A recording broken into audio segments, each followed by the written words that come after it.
Oh, yes, because it's July and I'm basically sweating in my apartment. Another hot edition of Draped and Gold, your one-stop shop across the ring, across the pond, NXT, NXT UK. I'm Flobo Boyce, but of course, as always, I'm not alone. I'm being joined by the fantastic, the impressive, the spectacular host, producer, content creator, and more. Please welcome the real Jack Farmer. What's up? You know, you're making stuff up when you use words that don't really mean anything. Fantastic Jack Farmer. Oh, I must be impressive. You're uncanny, bro. I appreciate it. Always appreciate being here. I am excited to chat all about this week. This week, the theme of both these shows, by the way, was bringing out the best in people. That seemed to be the theme throughout the week, and I'm excited to get into the fact that, like I said, this week's all about bringing out the best in people. Well, how does someone bring out the best out of you? Is that possible? I'm always at my best. I walked right into that one. Okay. Okay, let's get into NXT UK because a lot of things happen away from the ring, but let's get these matches out of the way. Our main event was for the Heritage Cup. Out of the way? No, this is a great show. What do you mean, get it out of the way? Well, let's get it out of the way. Let's get this amazing show out of the way. Yeah, no, because there are some things that hit social media I want to discuss about in detail. But you're right, got to give the respect where respect is due. Our main event was for the Heritage Cup. Championship? No, cup. Duh. But we have a new Heritage Cup winner. It's Mark Coffey going the distance against Noam Dar, and the whole NXT UK locker room were, I should say, very proud of the win for nefarious reasons. Jack Farmer, we're talking about this offline a bit. Noam Dar's run comes to an end today. Even though it went in spectacular fashion, maybe he was the most Heritage Cup of the Heritage Cup players ever. This was a screw job from the get-go. What? Screw job? This was an absolute screw job from the get-go. Before the match even started, Shaw Samuels was ejected from ringside. That doesn't make sense. He has a manager license. He should be out there at ringside. But what before license? The match even starts, everyone's banned out from behind there. And let's not even get into Gallus. Let's not even get into the fact that Coffey was hitting Noam Dar after the bell rang, after the first round ended. He's still hitting him, but that should have been, by the way, after that happened, let's not even say it should have been a DQ. At the very least, Noam Dar should have been awarded a victory for that round, should have been awarded a point, which means this entire thing should have been done differently. The fact that it wasn't, and then when Noam Dar tried to even the score, they didn't even let him do that. They stopped him. It was a screw job from the beginning because everyone knew that Shaw Samuels gave incredible odds to Coffey, and that means everyone had money on this. I know that ref had money on this. The entire locker room had money on this. It was a screw job just trying to get money. It's sickening when this kind of stuff happens. This kind of stuff is what's destroying boxing. It's what's destroying all sorts of other sports. And I can't believe NXT UK and the Heritage Cup division has been sullied by this in the same way. A screw job to Noam Dar, and it sickens me. Draped and Gold streaming live on Facebook, YouTube, Twitter, Twitch, and LinkedIn. Well, a couple things there. It's one, I guess you're right. It did seem that everyone had money on the contest, even the commentators. Two, was it Han Solo and Greedo? Because if memory serves, it was Noam Dar that slapped Coffey first before. And the most egregious point you're making is that no one was allowed at ringside. Both teams had extras or other security members for their cutmen because Gallus was banned as well as Shaw Samuel. So what are you arguing about? So the slap from Noam Dar, I believe that was before the bell rang, and if not, that was still an incidental. A slap is not incidental. Momentum started before it ended. Slaps are never incidental. No possible way for him to stop the momentum once the bell rang. Where Coffey, on the other hand, did it completely on purpose, completely knowing he was taking advantage, and the ref let it happen because, again, the ref probably had money on this. Everyone had money on this. Follow the money trail, Flobo. It's clear that this was all rigged. It was all put against Noam Dar, the greatest Heritage Cup champion in the history of the world, by the way. And the fact that this all went down. Now, look, congratulations to Mark Coffey. Congratulations to the new champion. It was a hard-fought win still. He did something incredible. First singles championship. Incredible stuff. I'm happy for him. This is a great thing. I can't It's tell. Are just you? unfortunate it was done in a way that was done because that people were trying to take advantage of a situation. They were trying to take advantage of the odds. They were trying to take advantage of some bets that were placed, which shouldn't be allowed anyways. They shouldn't be allowed to take advantage of this, but they did, and it clearly impacted the way this match was called, the way this match was commentated on, the way the rules were put in place as far as managers on the outside. Shaw Samuels isn't just a competitor. He is a manager. You talk about Gallus, those guys are wrestlers. That doesn't count. So was Shaw Samuels. Shaw Samuels wrestled last month. Is a manager. But he wrestled last month. He's a manager and he's a bookie who happened to have a match. And it's completely this whole thing just it to end a historic reign in this way so that people could take money. I hope there's an investigation into this. I hope Sid Scalia says we're going to investigate this. We're going to look into this. There's going to be hearings. There's going to be trials. There's going to be lawyers. There's going to be agents looking into all this. I really doubt it. Because this all should be thrown out. Okay. Clearly. Okay. Assuming if you're right, because you never are, it went the distance. If Noam Dar was as good as he said he was, it shouldn't have gone to round 6, correct? It wouldn't have, because he should have been awarded the point in round 1 after Coffey took the shot after the bell rang. Noam took the shot. You know he took the shot. And then no incidental slaps don't exist. The champagne super knee bar would have been the second bell. That would have been the second win. First of all, anyone with an Oasis reference for their finisher move needs to be disqualified. So I'm so glad he's a new Heritage Cup champion. Don't look back at that in anger, Flobo.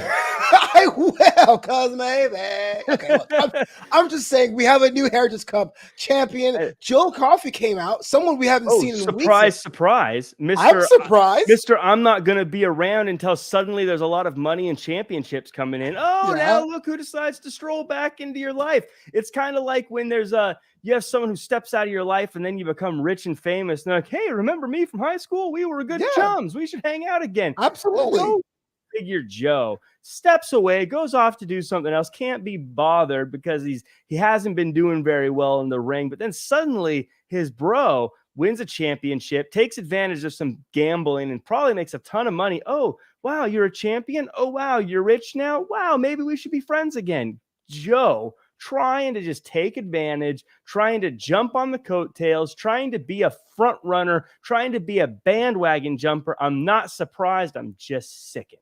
I do all the time. By the way, follow Real Jack Farmer on social media. He's doing good things, and I'm his best friend. Wink. I'm just looking. Yeah, we're doing all sorts of. I will totally sell out, bro. Why not? Yeah. But yeah, we hadn't seen Joe in about 2 months. Do you think he's going to be back? Do you think he will challenge his brother for the Heritage Cup? Oh, I think he'll be back as long as his brother's doing great. I mean, look, it's funny. He steps away, can't be bothered. Look, he's not answering phone calls. He's not reaching out. He's not doing anything to be a part of this. And then suddenly his brother wins a championship. His brother comes into money. Wolfgang has a title shot coming up. And suddenly he's like, hey, fellas, let's all celebrate together. Well, last point before we move on this one. It looks like Shaw Samuels is going to be out some cash for a long while. If you were Shaw, will you still hang out with Noam Dar? Seeing how they let you down today? Or do you go off in your own direction on a solo tip? If I'm Shaw Samuels, I get on the phone with a lawyer to start investigating what just happened. And I sue the crap out of NXT UK for clearly, like I said, railroading the champion. In fact, I wouldn't just get my money back, but I would also have this entire match reversed and have the Heritage Cup put back into the arms of Noam Dar so he can retire with it. That is terrible. That's the worst idea you have, is making Kaylee Ray the forever champion for real. That's pretty bad. Championships are made to be won and lost. And I'm telling you, Mark, she is the forever champion. Last I checked, it's still forever. So I gotta move on.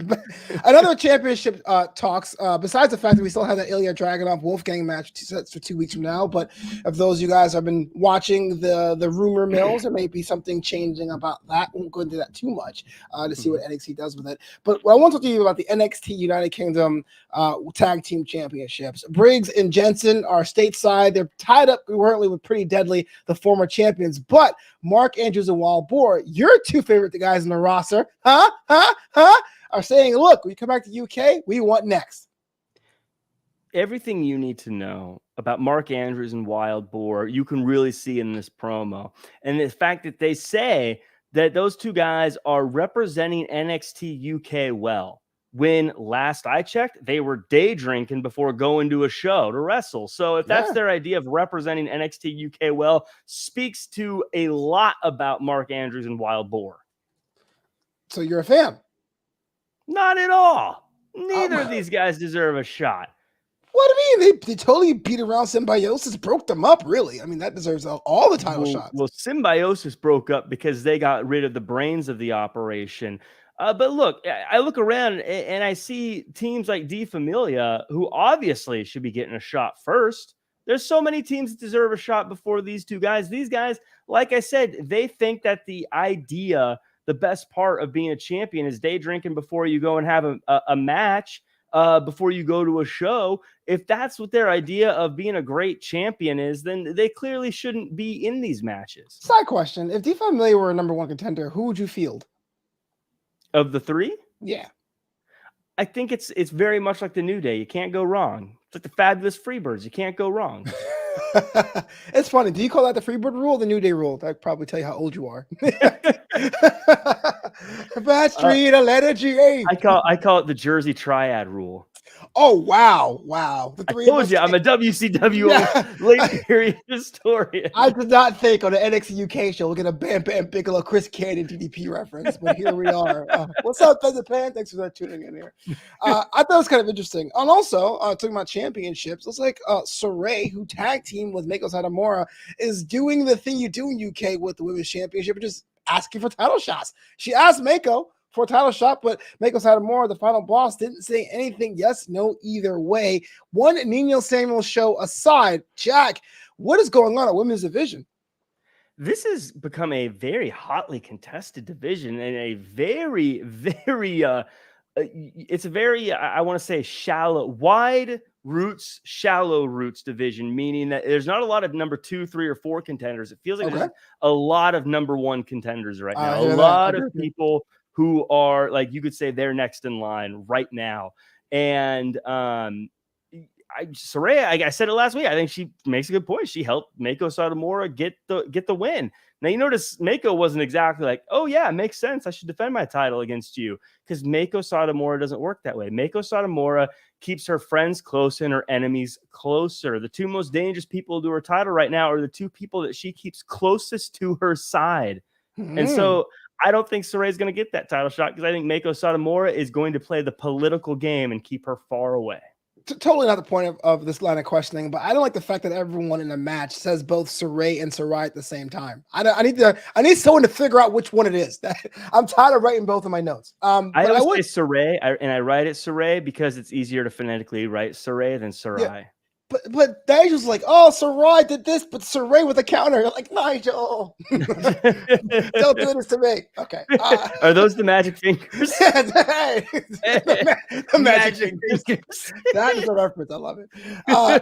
Well, yeah, you're right. The women's division seems to be all over the place. So let's talk about this women's match we had this week. Stevie Turner, which is a fan of Flobito. Can't say a fan of the show because the Draped in Gold official superstars Leah James, which had an appearance today, by the way, in the final segment. But Stevie Turner, someone I had a lot of that. I see the ceiling, had a match against Amel, which was this time last year to the week, the most hotly talked about talent in that division, in a match which seemingly has number 1 contender or number 2 contender implications, with the Mel getting the win. That said, Blair Davenport was ringside saying, I'm not impressed. Jack Farmer, we have 3 women coming out of seemingly nowhere, each of them getting close to Meiko Satomura, none of them getting to the promised land, looking like they're going to have a bit of a scrap.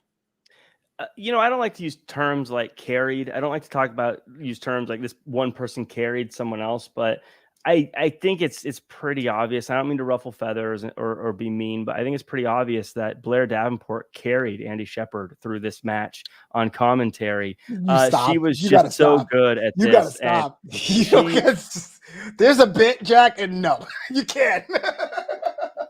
You can't do that. Nope. She was able to just carry him through this, and I think that he hopefully learned a lot from her being on commentary. The story here, and I do got to say, Stevie Turner, I think every time I see her, I think she is built for NXT 2.0. She just looks like an NXT 2.0 wrestler. I think that she would plug right in there and be just such an asset to them. That said, the story of this whole thing is Amel. And to your point, a year ago, there was a video package that set the world on fire, and we were all ready for her to take that next step. And for whatever reason it was, she hasn't really made it to that next step. And I'm hoping that with a win here, two people who desperately needed it, Amel was the one that came out on top. Amel got the win. And I think that as a fan of Amel, I'm hoping that she's able to take advantage of this and continue that on into the next few matches. Friend of the show, Mike Waxler, shalom, homie, says NXT UK's women division better than NXT 2.0's women division? Question mark. It's a tough call because they're very different. It's definitely apples and oranges. It's more like a grapefruit to a tangelo. Like they're both different oranges, but they're close enough. Well, I think that if you're looking at both rosters, NXT 2.0 has the deeper roster. It's got more people on it. If I'm just thinking off the top of my head, because you've got 3 people in Toxic Attraction alone. You got Cora Jade, you got Roxanne Perez, and that's just the main event of this past week. That's 5 that are great right off the top. You also got Fallon Henley, you got Nikita Lyons, you got Lash Legend, you got a lot of people that you got Ivy Nile. You've got a lot of people in that. You got Indy Hartwell. You got Tiffany Stratton. I think they've just got a much deeper roster. So I would go 2.0, but I think it has a lot to do with the fact that they've got 2 hours of time as opposed to 1. I'm with you there. I was going to drag you for giving a cop-out answer, but it comes down to there's just more people to enjoy in the 2.0 space. And I watch Level Up, which I know almost nobody does. But the reason why I watched Level Up, because when I was a kid, that was like the thing to watch, like those Saturday night shows no one cares about, like Jacked, Metal, Velocity. So I watch Level Up, and even people you don't see every week, like Alyssa Leon or Erica Yan, I'm a fan of. But I think NXT UK in North America, or in North American TV, I guess, has the best presentation, with maybe the exception of Stardom. Of just, if I was a female competitor and I wanted to be seen as a star, I would like to do it at the NXT UK, just because it gives you the time and respect. Everything's treated as a true equal division, but the characters are on 2.0. Mike. Yeah. But back to the match though, with Blair Davenport in that mix, and then you have Saray challenging, or I think almost challenging for that title. I mean, it seemed that they're pretty much set NXT UK's division. That it's going to have that winner of Saray Meiko Satomura gets one of these 3 ladies, correct?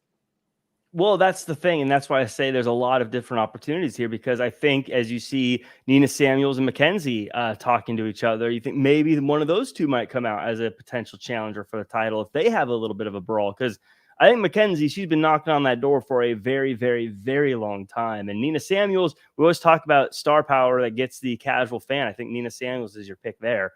But of course, Blair Davenport, she's born in the front of the line. She should be in that spot. Now that I think about it, we also got Zaya Brookside. I mean, they've got a ton of people on NXT UK too. You know what? Nina Samuels retweets you one time and says Jack Farmer's better than Flobito, and you're just a fan for life. Whatever. My Twitter engagement went through the roof after that. Anyway, speaking of our women's division, Fallon Henley is enjoying life, just being a good old American in London, where Isla Dawn's not really feeling that at all. The match is already official next week. Isla Dawn against Fallon Henley. But the question I have for you, Jack, is what you were saying a couple weeks ago, and that when U.S. talent goes across the pond, they seem to have favorable odds at NXT UK. Can Isla Dawn stop Fallon Henley, you think? Isla Dawn has the power of witchcraft at her side, but witchcraft is nothing compared to the power of freedom that comes from America. so I think that we're just born with it, Jack. Is that what? Yeah. Okay. When you're in danger, Flobo, all you do is you reach your hand out and you go, freedom. You shoot them with the power of freedom out of your hand. In July, of course. Yeah. Yes. So peak freedom. I mean, look, I hate to say it because I'm a friend of the show for NXT UK, but so far NXT 2.0, their guys and girls coming over have just been kind of trouncing the folks over at NXT UK. So I got to assume that Fallon Henley's probably going to get one up. Dang. All right. Get up to Fallon Henley. A couple of quick notes around the horn. Josh Morrell gets the hero's welcome from Dave Mastiff. It looked like he was giving him praise and then shut him down in the same sentence and says, you have a match against the Bomber. How about that? Sid Scally, what are you doing? Jeez, I know Mastiff. Let Josh, enjoy the moment for a second. Jeez Louise, let him at least go to sleep that night feeling like a winner before you come over and tell him he's got to get in the ring with the bomber. I think this is going to be fun. The thing about NXT UK is you don't get to rest on your laurels very long. You're going to get tested every single time you're out there, and the better you do, the tougher the test. It's like a scaling video game where the better you get, the better the game gets. And Josh Morrell, he got the win, sure, but that means that level's going up. Can he hang with the bomber? I don't know. I hope he does. I find myself organically rooting for Josh Morrell. I want to see how well he does, but Dave Mastiff, I mean, he is one of the toughest guys you're going to come across. So good luck, fella. I wouldn't know. I always play games on easy. I always win. Yeah, I usually do that too. Yeah, why not? Like, I always go over, brother. Elsewhere, Trent Seven is trying to say what's up to Sam Gradwell backstage, but somehow gets pulled apart by security. What's going on with this over here? The Thunderstorm is out there chilling and has to fight Trent Seven off.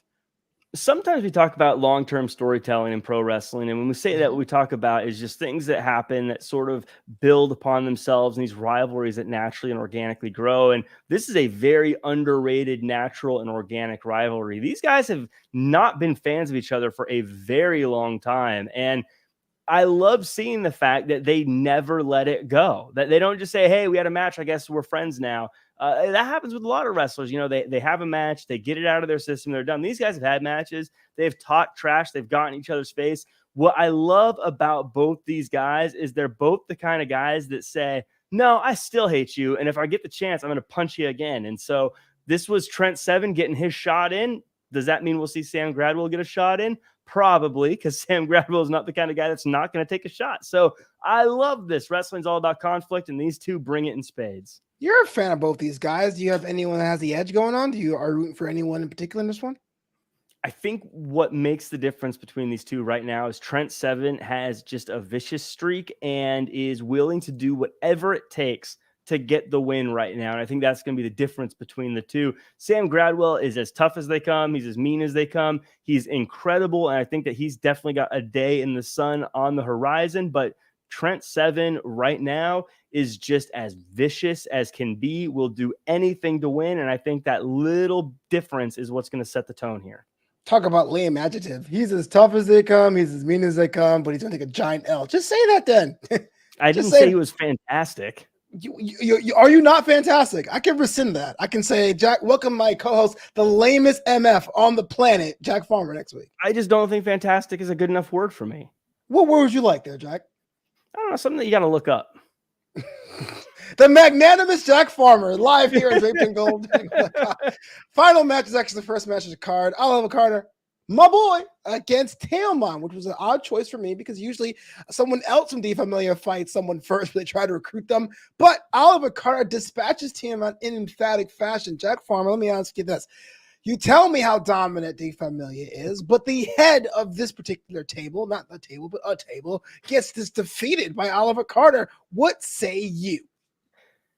I saw from Oliver Carter something really special today. And, I definitely have my favorites, but I saw something very special from Oliver Carter today. He had a smoothness that reminded me of AJ Styles. And, I know a lot of people may say that's high praise, but when you look at just how he moved in the ring, he definitely had that phenomenal finesse to him. And as I was watching this was probably, in my opinion, Oliver Carter's most impressive showing to date. And he's had a string of good performances. This one, I think, was probably the best match he's ever wrestled that I've ever seen. And I think it's obvious it happens because Teomon brings out the very best in his opponents. I think Teomon really did a lot to help make Oliver Carter dig down and really bring a fight he's never had to bring before, really proving that Teomon was right the entire time. He should join De Familia because he would always be better. He would always be at this level. Flobo, tell me I'm wrong. Was this not the best Oliver Carter match you've ever seen? One of the best single matches. Sure. Let me ask a question to the salubrious Jack Farmer. If you are De Familia and you try to recruit someone, they say no. You have a match with them and they beat you. Shouldn't you, in fact, move on? No, you would recruit harder. He just proved how good he is. This was, and look, yeah, we'll say singles matches because tag team matches are a different animal, and there was no title on the line, so it's a little different. But this was his. I think this was his greatest match. I think it has to be because Tiamat and D Familia was there, and I think that he just proved that you know what, maybe he does deserve to be a part of this team. Maybe he earned a spot here today. One last question for the Mercurial Jack Farmer before we move on to 2.0. Any final notes? You're going to break thesaurus.com at this rate. I know stuff. Final thoughts about NXT UK this week?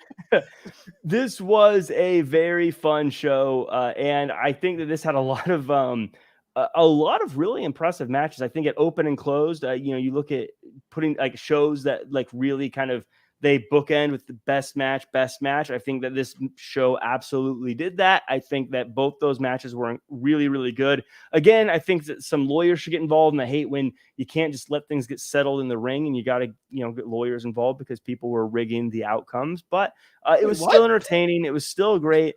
It was still a good show, and I can't wait to see what happens next. I will say it was interesting that Wolfgang seemed so happy, but then they said, "Hey, you might get a title shot," and suddenly got so angry. I mean, you gotta get angry. I mean, Ilya Dragunov makes you bring it, right? I mean, he was just like kicking a soccer ball around, having a good time, and they were like, "Hey, you might get a title shot," and he's like, "I'm gonna show you who I am." I was like, "Whoa!" I mean, you can relate to that. Having a good time playing with on Sunday. He goes, "You ever work tomorrow?" Like, oh, I mean, it sucks. Though it does show the difference between Wolfgang, the kind of guy that can get a title shot, and Josh Morrell, who's still trying to enjoy the fact that he got a win. Maybe Josh Morrell needs to have that same attitude, like, "Hey, I got to win. I'm going to kill you." Maybe that's the difference. Hey, and I could say we were here on the ground floor since day one. In 2.0 land, our most social moment wasn't even a match. Week number 2 of the mysterious QR code of NXT. Did you check it out this week, Jack? And funny enough, it was a Wordle. It was a Wordle because the pulse of what's with the kids is what NXT 2.0 is all about. And I have it here. I'm going to try to put myself on the big screen because I didn't really plan this enough to actually put it on the thing. It's Quinn, Becky, Cruz, Trick, Brock, with Toxic, with the C in Toxic being in the right space, which leads most of the internet to think Havoc might be the answer. But Jack Farmer, let me ask you, what do you think this whole QR code thing's about? Well, it's fun because me being an older person, I actually just started playing Wordle recently. So a year later, a year later, I finally got on there. Again, I'm an old man. It takes me a while to catch on to these things. But fair enough. So I was like, oh, I get this. And I was playing it. And Havoc does seem to be the word that makes the most sense. The unfortunate thing about that is that gives us 0 clues as to what any of this means. Right. It doesn't really help us in any way. So if I'm the person behind this and I'm the person trying to release these clues, I have to be asking myself, what is my goal in these clues? Do I want people to find out? Because if I do, I think I need to be a little bit more clear about what I'm talking about. If I don't want people to find out, well, then what are we doing in the first place? So there is a theory rolling around on social media that it's the return of Zoe Stark. But let's get that aside for a second, because I think about the other things that NXT 2.0 has done, whether it was the search for the shaman or the battery recharging, for example. Some of them, or even Diamond Mind appearing. Some were engaging, some weren't. What do you think this QR code adventure has to do to get you on board 100%? For this for me to look back at this and be successful, I think people love clues, but it's a tricky world we live in with the internet, because if it's just us individually, it can be more fun because we're trying to figure out these codes. But with the power of the internet and a million people looking at things, it's easier to figure things out, because if one person can get a clue, they can all work together and put things together. For instance, Havoc, I didn't come up with Havoc. I saw it online, probably like you did. And the Zoe Stark idea, I didn't come up with that. That's something I'm hearing from you. It makes these things harder, but at the same time, you have to find a way for it to actually be something we can get. So for instance, if this is Zoe Stark, just as an example, and she's changing her name to Havoc, well, that's not a fun clue because I would never know that. It doesn't mean anything. And so now it's kind of a wasted thing, but you have to find something that we can actually figure out, but at the same time, not something like the Edge promos where we're all going to figure it out in 10 minutes. And then it's just going to be okay, let's hurry up and get to the reveal. So it's a really weird line to walk. I think it can be fun, but it also is a very tough razor's edge to walk across. Did the Tegan Knox thing work for you? The battery charging thing, or was that like too generic for you?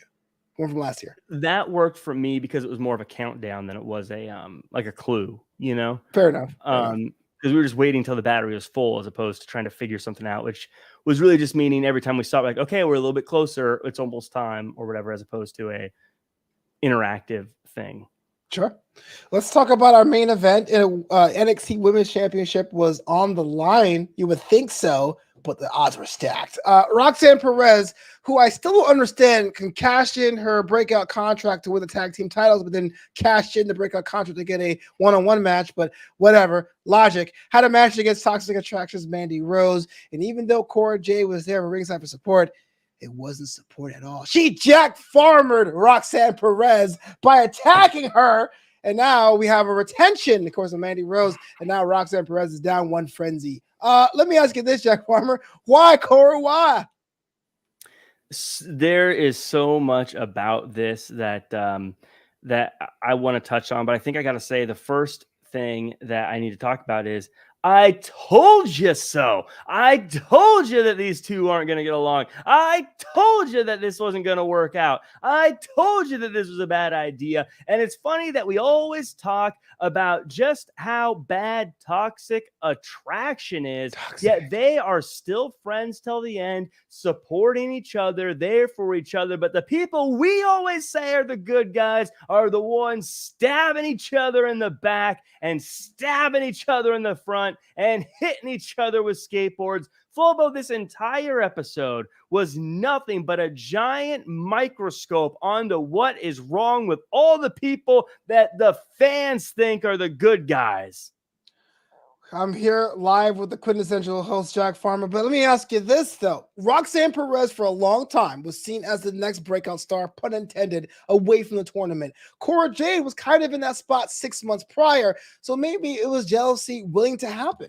Maybe people were saying, hey, look, this alliance was doomed from the start. It was doomed from the start. Again, I want you to look at Toxic Attraction for a second. I want you to look at this group of friends. And you notice they're always in the nicest clothes. You notice they've always got the nicest rides. They're always got everything put together.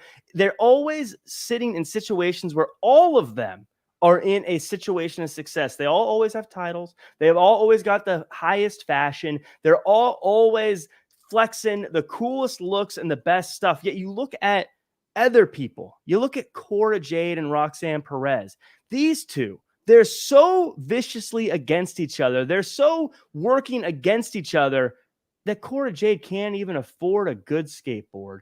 Cora Jade can't even afford something as simple as a skateboard that isn't going to just break because she has Roxanne Perez always taking from her, always taking opportunities, always taking things so that they're not in the winning the big money matches, not winning the big money moments. Toxic Attraction, the group that everyone seems to frown on, they're looking out for each other. They all got titles. They've all got all the cool stuff because they make sure no one is left behind. But on the other side, you got Cora Jade and you got Roxanne Perez that are always fighting to try to be the number one, always fighting to try to bury the other one. And that's why neither of them seem to ever get ahead. Toxic Attraction, the kind of friends you should be looking for. Cora Jade and Roxanne Perez, the kind of people that you should be avoiding. To be fair, you can't expect the skateboard to be durable if you run it 10 feet a week. Jack, what's to say about the NXT tag team? Miles off of it. Right, exactly. I do it for more of the look. It's like a swimsuit, you can't get wet. What's it mean for the tag team championships now? Now that Roxanne and Cora are, on different sides of that mat, so to speak. Well, Cora Jade has proven time and time again that she's as tough as they come. And so as long as Roxanne Perez stays out of Cora Jade's way, I think that those tag team titles will be fine right where they are. Though I hope Roxanne Perez does the right thing and relinquishes her title so that Cora Jade can give it to someone who's a little bit more deserving. Maybe Zoe Stark, maybe Miss Havoc herself. That's not how that works. You can't do that. You can't relinquish one half the titles. That's not how that works. Oh, I'm pretty sure that's how Judy Bagwell became a tag team champion. Okay. How many late WCW references are we going to get in here? Was you on a pole one match? Okay, go ahead. You were saying. So I do got to say, though, during this whole thing, and by the way, you'll notice just how vicious and cruel everyone is to the very best friends in pro wrestling, Toxic Attraction, the kindest, most loyal friends in all of pro wrestling, Toxic Attraction, because we start with Mackenzie Mitchell saying, hey, did you attack Roxanne Perez? And then she's like, they're going up to like Nikita Lyon. Did you attack? She's blaming everybody except for the one person they're supposed to blame. And even that group says, look, whenever you listen to these true crime podcasts, who is it? It's always the person closest to them. It's always the victim is always attacked by the person closest to them. We all know, but we still just can't believe that maybe Toxic Attraction are the good guys. And of course, the person right in front of us this whole time, Cora Jade and Roxanne Perez, they're the selfish ones. I don't usually ask for clout on this show. If a talent watches our program, that's great, but I don't do it for them. But I can imagine if I was Roxanne Perez and I got, destroyed by my best friend, to have Jack Farmer defend the other people, everyone but you, I hope she comes to your house and puts you in a headlock. I really do. I really do. I just think that Roxanne Perez spent so much time looking out for number one instead of looking out for her friends the way that Toxic Attraction does. I think that's why this happened. When you always look out for number one, don't be surprised when everyone else looks out for number one. Damn. DrapedGold.com, Flobo Boyce being joined by the persnickety Jack Farmer. Let's move on to other women's division. It's true. Lash Legend had a match against Indy Hartwell, and the match itself was interesting only because I want to ask you this question. Lash Legends, we all know she's doing well. She's improved. Indy Hartwell, though, seems to be a ship without a rudder. Even with Alba Fire in the background feuding with Lash Legend, Indy Hartwell just seems to have, I hate to use the pun that you use, lost her way. What does Indy have to do to get back on the roster, back to where she was a year ago? I don't actually fault her for this week. I fault Alba Fire for this week. Clearly, Alba Fire got involved in this match and distracted both of them. And that's why Indy Hartwell, in a position to do some offense, wasn't able to get it done. And I think that distraction is what caused her to not be able to hit that move. And distraction is what caused Lash Legend to get the win here. So I get what you're saying. I actually don't think this was Indy Hartwell's fault. I think this was Alba Fire's fault. And I think that Indy Hartwell should take action against Alba Fire. Well, here's my question. You look around the ring, and look, we're adults here. We know that Alba Fire used to be called Kaylee Ray. We know Lash Legend is a former it's true. Former Really? All-American, or All-McDonald's high school. I forgot when she was. But Indy Hartwell seems to be, chilling out on a 1.0 kind of vibe. Is Indy due a reinvigoration, a new look, a new outlook, a new character, if you will? I'd like to see her on Monday Night Raw. I think she'd be great up there. I think that she's kind of ready. She's been around for 2.0 for a while. So if that's what you're getting to, I think I would love to see that as well. I think that a lot of people on 2.0 are they've kind of moved on. And I think it's time for Indy Hartwell too as well, up to network television. Well, I guess she's already on network television. Up to USA or Fox or Raw or SmackDown. I was trying to find a way to not just keep saying Raw and SmackDown, and I just ended up messing it up. Okay, I'm with you. Well, maybe that'd be the case. I'm just kind of curious to hear your thoughts there because you are the man with all the visions. Elsewhere, just as a side thing, I don't like that Alba Fire is getting involved in everyone's matches, but she's got a sick entrance, and the way she got involved with everything lighting on fire, you got to admit she's got a cool setup. My favorite segment of the night is Lash Legend's promo when she had the basketball. Cause I was like, finally, at least I know who she is, because I didn't know what she was doing for a while. And the ball just kind of rolls, and then the bat stops it. You're like, oh, sports reference. To me, it was like straight out of a comic book. I loved it. I actually loved it. Yes, yeah. Because I pop that Northern Suplexes. I pop all the time. Elsewhere, women's division action. Caden Carter versus Tatum Paxley. With Tatum Paxley getting the win. Look, man, is Tatum Paxley going to get inducted in the Diamond Mine or not? I need to know. I don't know. I don't know what's going on with Diamond Mine. I don't know what's going on with Diamond Mine. And I don't know where Ivy Nile sits with them, but it does seem that the more that Tatum Paxley hangs out with Ivy Nile, the better she gets. So I've known for a while that Ivy Nile is going to do very big things, and it seems like she's able to sort of make a maybe make a little Diamond Mine franchise of her own. Like the Wu-Tang Clan. Like, oh, I'm not the Wu-Tang, I'm Wu affiliated. And there's like 400 guys who are Wu affiliated. You're like, wait a minute. No one cares about North Star. I'm Wu affiliated. Of course you are. I can totally see that. Wu-Tang Financial. Wu-Tang Financial. That's a deep reference. 10 points to get that reference. Speaking of Diamond Mine, though, two things I really liked about the backstage promo this week. One, I realized that the Creeds did not hate Damon Kemp. I wasn't sure what that relationship was when Roddy brought them in. It looked like Damon Kemp was looking for some tape review with the Creeds. I thought it was pretty cool. I'm not sure if Jack Farmer loves it because Jack Farmer usually hates things that I like. But also, Roderick Strong is not feeling it, though. Roderick Strong is trying to rule the Diamond Mine with an iron fist, but no one's really feeling it, Jack. So, yeah, I think that what happened here is Damon Kemp, by the way, I think is smart, trying to learn and trying to grow and trying to learn from the Creed brothers. Who better to learn? Who better to learn from than the person that beats you? You know, how that is a phenomenal way to continue growing. I think a very hard-earned lesson that someone like Damon Kemp probably got from learning from Roderick Strong. Roderick Strong brings out the best in his team here. And the fact that, of course, Damon Kemp, he's like, let's run it back.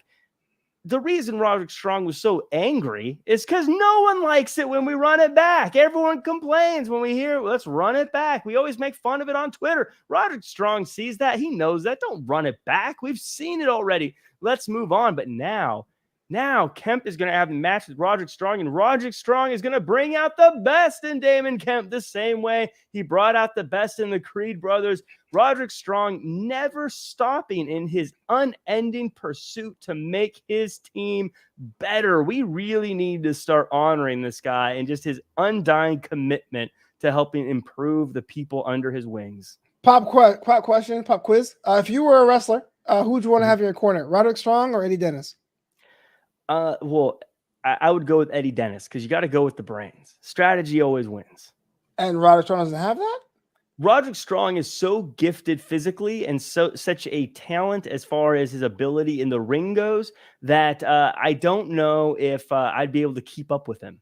Where Eddie Dennis, he's got a lot of those attributes also, but he's mostly brains and he's mostly strategy. So you gotta take that because that's something, even if I'm not as tough as they are, I can still use. Draped in gold, Flobo Boyce, the Cosmopolitan, Jack Farmer. Top of the card today was Giovanni Vinci against Apollo Crews, and I thought for sure Apollo would have rolled over the fashionista, but it was awful not. Zion Quinn, who wears Hurley? Okay, whatever, dude. Got involved, causing the victory with Giovanni Vinci getting the win. Now, what do you make of this? Zion Quinn, Apollo Crews, and as it is right now, Giovanni's undefeated. So, was this a big win for Vinci or was this a big loss for Crews?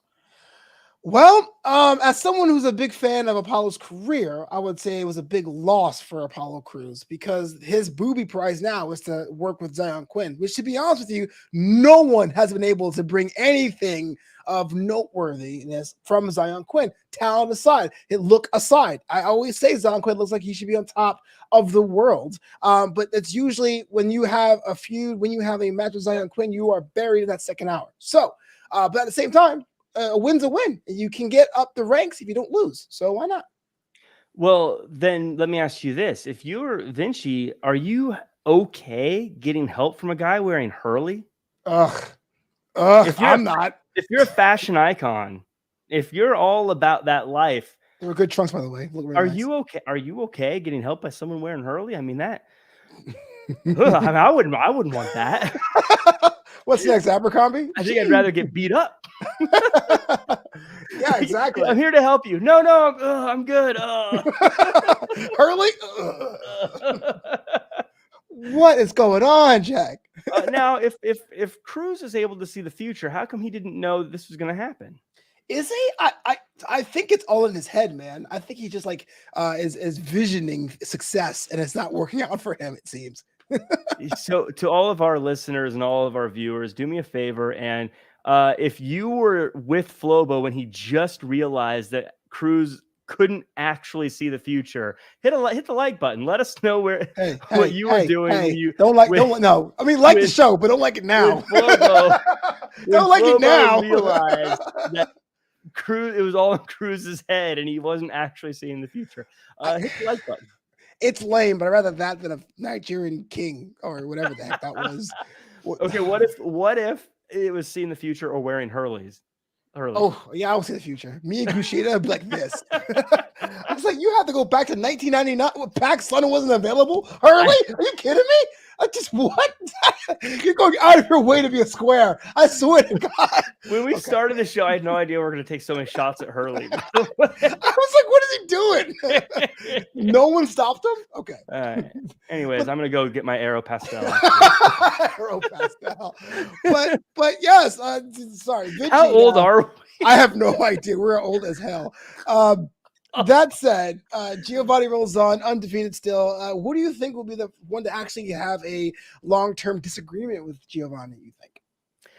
I think it's a big assumption to think that Apollo Crews is done. I don't know if Apollo Crews is going to let this lay. I think Apollo Crews might come back and try to even up the score. All right, Mon, call him Apollos. That's been his whole career on WWE. But speaking of puns, today's pun, if those who care, taller people sleep longer in bed. And this is why I hate this calendar. Shout out to Evan Mack. That's Mackmania. Stop! Don't encourage that. Let's talk about one of the best character moments on this week. Cameron Grimes coming out, sad boy Cameron, talking about his recent misfortunes, where JD McDonough, the former or the once known Jordan Devlin, makes his appearance. And even though on this show, Draped in Gold, over the 98 episodes, I sung the praises of how good Jordan Devlin was, I can say this is actually one of the strongest Cameron Grimes promos I've seen in a long time. Took charge on the ring, on the microphone, and you really saw a discrepancy of talent and vision. Jack Farmer, what do you make of this? I'm a huge JD fan. Anyone that has followed this show knows that I have been behind the Irish Ace 100% for a very long time. But you're right. I left this thinking that Cameron Grimes has been pushing himself towards new levels every time he's been on the microphone. I think this is probably 3 weeks in a row that he has possibly had a promo of the week on NXT 2.0, maybe even across WWE without really putting thought into it. This was incredible. And I think the fact that he was able to, he made a mistake in the beginning of this promo and it actually made it better at the end of the day. He didn't, the fact that I think a lot of people would have kind of messed up and tried to bury it, but he owned up to that and he made it better. And then he continued to elevate what he was saying. And by the end, I was thinking this guy is going to take over the world if he wants to. This was really, really good. I feel like this is put this promo on tape and show it to people who are learning to be pro wrestlers. I did also like the North American title mess up, if you will. Not to quote Randy Orton, but with the rise of Cameron Grimes on the microphone, did JD McDonough burn in the light? Did he come out the wrong time? Did it make him look weak or worse for wear because of it? No, I think because there's the perception to me is that JD brought it out of him. And so I think that in a way, this was one of those classic perfect dance partner situations where was JD the star? No, but without him there, I don't know if we get this promo to be as good as it was. Moving on, just in the interest of time, can you believe we're almost at an hour on this show? Thanks for rocking with us. DrapedInGold.com, Flobo, Boyce, the exquisite Jack Farmer. Sanga had a match against Duke Hudson, and Duke is your boy. He's been your boy for a long time, but what's going on with your boy? Together, yeah. What's going on with your boy? Well, he picked a fight with Sanga. That's what's going on with my boy. He's collecting L's, man. I mean, to be fair, he picked a fight with Sanga. I want to defend my boy, but come on, man. What are you doing picking fights with that guy? That guy is a monster. Best choke slam in the game, I think. Sanga, I know a lot of people are going to talk about some of the bigger names who've done them, but I feel like every choke slam he does is incredible. He has just a phenomenal choke slam, doesn't he? Like, I mean, it's up there, yeah. I still think that Wes Lee one, I think it was like probably one of the best choke slams I've ever seen. It was just something special outside of the ones where they go through the ring or off cages and whatnot. But he is definitely a specimen as far as just what he's able to do in the ring. But Duke Hudson, I don't think he's being maximized. I think if you really want to maximize someone with the look of Duke Hudson, you need to put him with the maximum male models. I'm not the first one to say that. I've got a pair of eyes, and everyone else has a pair of eyes been saying that. That guy should be on Friday nights with Max Duke. Because they're going to call him, what, Duque? And that sounds like poop. Please don't put him with them. No. That's terrible. You would give him a new name. No, you wouldn't. Because look, everyone that goes from 2.0 to SmackDown, they get a little a name adjustment. It's kind of going to a chiropractor for your name, a little name adjustment, and you got to give them an M name so that it can be like I don't know. I can't think of something. I'm not a maximum male model, but you give him something so that he has that je ne sais quoi. Monsanto says, Shaz Sanga, good to see more Indian talent pick up wins on TV. So this is actually a question I had in case we were going long on time or going short on time, but now we have the opposite situation. But I want to ask you, with the Superstar Showcase about a year and a half ago, when WWE went to India and had well, they didn't go to India in the Thunderdome. It got broadcasted to India. They had a small stable between Jinder Mahal and Jeet Rana and Guru Raj.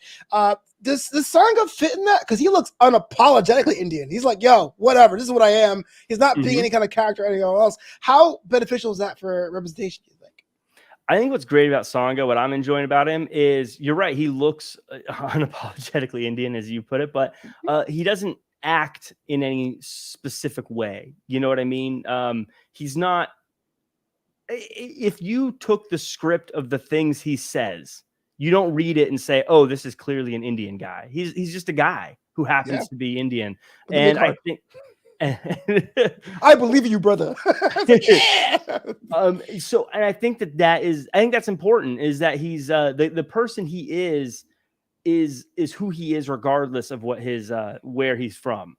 But he is absolutely from where he is from. And similar to a Finn Balor, like Finn Balor doesn't come out and talk about going to pubs and drinking pints and being from Ireland. He's clearly Irish, right? But what he does isn't like, I am Irish, if that makes sense. Same with like Sheamus does that, but not Finn Balor. You're right. Sheamus, yeah. Sheamus really does do that. Fella! Listen, fella, we're gonna go to the pub and have a few pints, and then we're gonna Donnybrook Lane. Are you kidding me? As I hit you with my shillelagh. Right.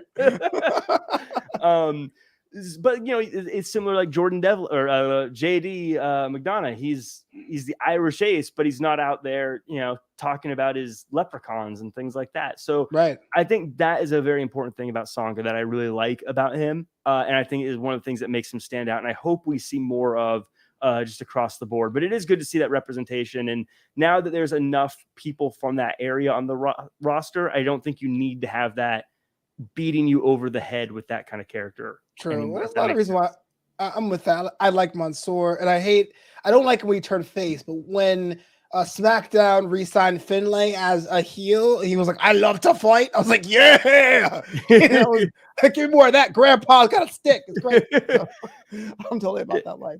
I mean, there's definitely like, if you have someone that they're the only person from a certain area, I think it makes sense to lean into that because you don't have anyone else who can do that. But once you have enough people, I think that's when the representation's being great, because you have enough people, but you don't need to be as obvious about it anymore. And I think that's when you get really good stuff. Speaking of really good stuff, my man Solo Sikoa, the other Oos, the lost Oos, had a match against Van Wagner. It resulted in a disqualification. But I have a question. Mm-hmm. The draft is in October. And like last year, I believe NXT talent will be eligible. Does Solo Sikoa stay on NXT after the draft this year?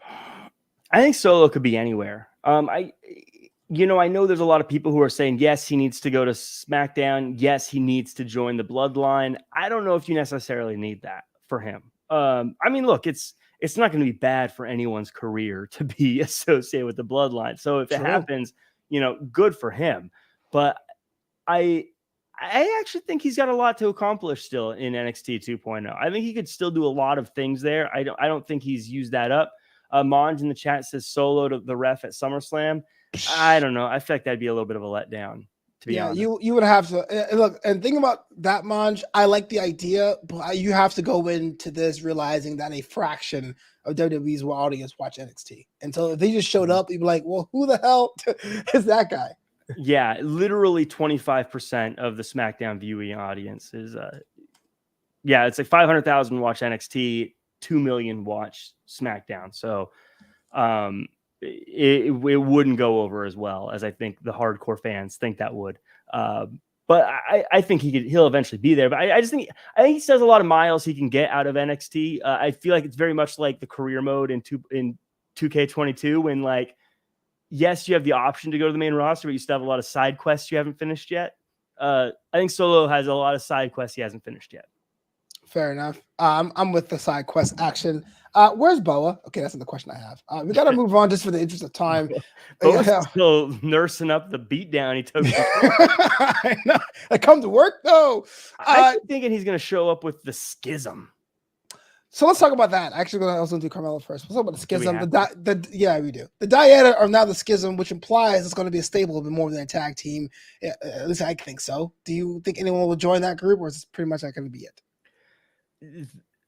This is a group. I love the idea of this group, but it feels like there's the old saying, everything I'm not makes me everything I am.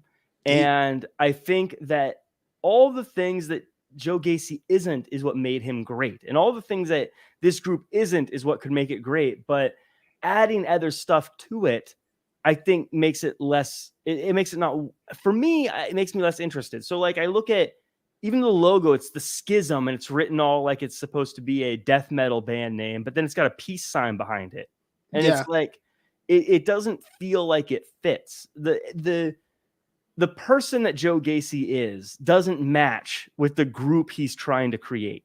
And it makes it feel like I don't truly understand what this is. I think this is the kind of, if his group, I think would work better if you stripped away all that stuff and was just like, we're the after school church group or whatever you want to call them. I mean, maybe not church group, obviously, but like I don't think his group would have names and hoods and mystery to it because his group should be welcoming and join us and all that kind of stuff, not dark and creepy. And it doesn't feel congruent to me. It doesn't feel like the group matches the leader. I'm with you. I really felt there was a nice uncharted territory with the person, the anti-villain, someone who is really a good person, but is booed for what it is. But it's very easy to interpret that and draw parallels to church groups and denominations. So I can see where a company's like, okay, let's fill in the edges and make sure he's really evil and over the top. Just kind of sad. I think Joe Gacy did it very well. It's not his fault. It's just kind of like a little more like an editorial mandate of the comic book reference. This week, it turns out that not only he likes math, Axiom likes comics. Okay. That looks like our A-Kid's going to debut next week as Axiom. You excited or not? So this, I'm excited for him to debut because I think he's an incredible talent. And I think it's smart that he talks about his love of comic books because we talk about a lot of wrestlers being like comic books brought to life. And so this is just tapping that. I also think that being someone out of a comic book is probably a little bit more accessible than someone who likes math.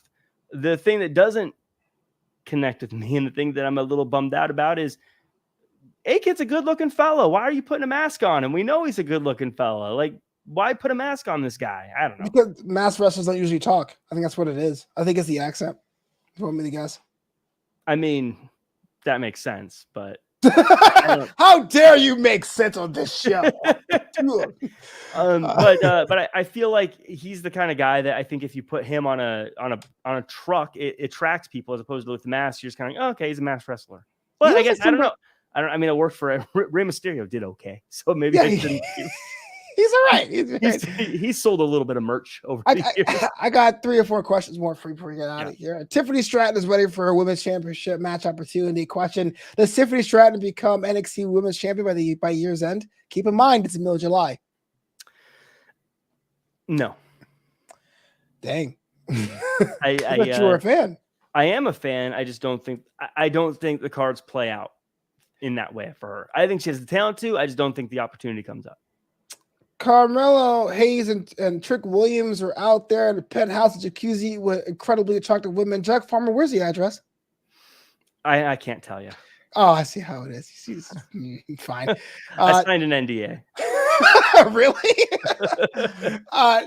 Chase U was in London. I thought for sure we'd have had our first crossover with NXT UK the same week. Wasn't to be. Well, do you want to see Chase U NXT UK? Will that be enamored by the NXT UK audience, you think? I'd like to see it just to see how it goes over, because I'd love to hear how the crowd reacts to them. And do you think that Thea? I think Thea Hill is the best place to be right now for a career with Chase U. Kind of makes it more like a college. What do you think? I think it's great because she is very young. I think she fits that group very well. She's going to learn a lot, and I also think it gives her the chance to have to do different things that aren't just being a great wrestler. Because being a great wrestler, a lot of people start with that, or being like, I'm a young prodigy, and it's very hard to stand out that way. But by being a part of Chase U, that stress is stripped away, and she can just be a student. And I think she can find a way to connect with all of us during that time. Tony Angelo and Shannon Saxon-Rezo had a match against Ears NFA, far from a rookie, and Malik Blade, with the family getting the win. Question for you, Jack Farmer: who does the family have to work on next? Work on as far as to make sure they are not going to betray the family, or who they need to join the family? Who they need to beat up? Beat up. I mean, you can say you're the Don, but you're the Don of what exactly? Right now, if I'm Tony D, I'm looking over at the Schism. The Schism is attracting people. The Schism is gathering strength. It's the kind of thing that could be a movement that could take over, and you want to make sure you get that nipped in the bud before it becomes a big issue. I would call you a genius, but I'm out of big words. Draped and Gold, baby, every Thursday alongside intellectual. Yeah, exactly. The intellectual Jack Farmer. Here's the deal. Thanks so much for tuning in on the YouTube and audio podcast space. Hey, Jack, if I wanted to connect with you online, how do I go about doing that? You could catch me at Real Jack Farmer across all social media. But I'm going to ask everyone who's made it this far into the podcast to do us a huge favor. It has been a very long time since someone has left us a 5-star review and a nice little note on Apple Podcasts. So if you could go out of your way, whether or not you listen on Apple Podcasts, go to Apple Podcasts, hit 5 stars, and leave a little comment. It'd be very appreciated. It's been a long time since we've gotten one, and it would just be nice to see. So Apple Podcast 5-star review, do it. You stole my bit. I was going to say, usually in this segment, we'll have the MVP of NXT, but I want to say all of you out there in internet land for checking out the show. Thank you so much for having us. Our biggest week yet on the audio version. We had downloads in Denmark, of course, down to Papua New Guinea. So thank you so much. You guys are the MVP of the NXT this week. You guys are fantabulous. Jack Farmer is going to be on assignment next week. You are turning the ripe old age of 27. Congratulations, sir, which is going to be great. I'm going to be in the booth here making sure we break down everything accurately for a change.